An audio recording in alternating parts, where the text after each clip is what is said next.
நடிகர், அவருக்கு அரசியல் தெரியுமா? ஆனா ஒன்னே ஒண்ணு சொன்னார் மதுரை மாநாட்டில், திரு மு.க. ஸ்டாலின் அவர்களே, பூத் கமிட்டி போட்டு நீங்க வீடு வீடா இப்பதான் போயிட்டு இருக்கீங்க, நான் வீடு வீடா போயிட்டு தான் கட்சியே ஆரம்பிச்சேன். அதை சொன்னது நினைவாக்கியது நம்மளுடைய மக்களும் பெண்களும் இளைஞர்களும். முன்னாள் முதலமைச்சர் மு.க. ஸ்டாலின் அவர்கள், அவருடைய துணைவியார், அவருடைய மருமகன், அவருடைய மகன், அவருடைய மகள், ஒட்டுமொத்த குடும்பமும் வில்லிவாக்கத்தில் எனக்கு எதிராக பிரச்சாரம் செய்த பொழுது, தமிழ்நாட்டின் ஒரே தொகுதியில் முதல்வர் குடும்பத்தால் குறிவைக்கப்பட்ட ஒரே நபர் ஆதவ் அர்ஜுனா. ஆனால் எங்களுடைய தலைவருடைய ஒரே நாள் பிரச்சாரம் ஒட்டுமொத்த கலைஞர் குடும்பத்தை மு.க. ஸ்டாலின் தூக்கி எறிந்தது. இதுதான் மக்கள் சக்தி. மக்கள் சக்தினா இதுதான். பெண்கள் சக்தி, இளைஞர் சக்தினா அதுதான்.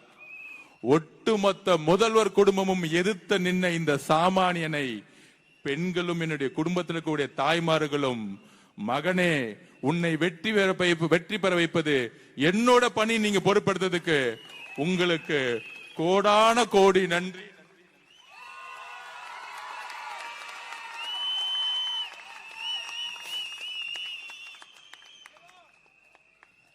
அதை நன்றி என்று சொல்லுவதை விட என் வாழ்நாள் கடமை என்பதை நான் சொல்றேன். அவ்வளோ பெரிய அழுத்தம் என்னை நோக்கி தலைவர் விஜய் அவர்களுக்கு எப்படி ஒரு அழுத்தமோ, ஆளுங்கட்சி ஆகும் பொழுது காவல்துறையும் திமுக குடும்பமும் மிகப்பெரிய அழுத்தத்தை தனிப்பட்ட முறையிலும் பொது வாழ்க்கையிலும் விமர்சனங்களும் கேவலமான பேச்சுகளும் தனிப்பட்ட தாக்குதலும்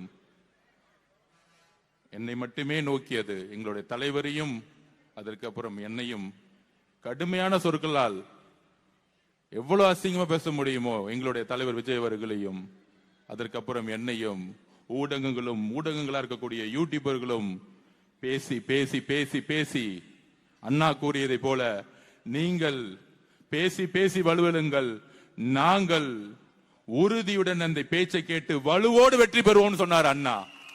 நாங்கள் தாங்கி தாங்கி வெற்றி பெறுவோம் சொன்னால், அண்ணா கூறியதை போல உங்களுடைய பேச்சுகளை தாங்கி மக்கள் உங்களுக்கு கொடுத்த இந்த சரியான தோல்வி இருக்கிறதே. நான் எலெக்ஷன் முன்னாடியே சொன்னேன், கொளத்தூர் மீட்டிங்ல சொன்னேன், முன்னாள் முதல்வர் மு.க. ஸ்டாலின் அவர்களே, எழுதி வைத்துக் கொள்ளுங்கள், கலைஞர் குடும்பத்தின் கடைசி வாரிசு தமிழகத்தின் முதலமைச்சராக நீங்கள் மட்டும்தான் முடிப்பீர்கள். அவ்வளவுதான். உங்களுடைய குடும்பம் இனி எந்த காலத்திலும் அதிகாரத்தை நோக்கி செல்ல முடியாது. ஏனென்றால் தமிழக மக்களுடைய ஆதரவு இல்ல, ஒட்டுமொத்த பெண்களுடைய ஆதரவுடன் ஒரு தலைவர் உதயமாகிவிட்டார்.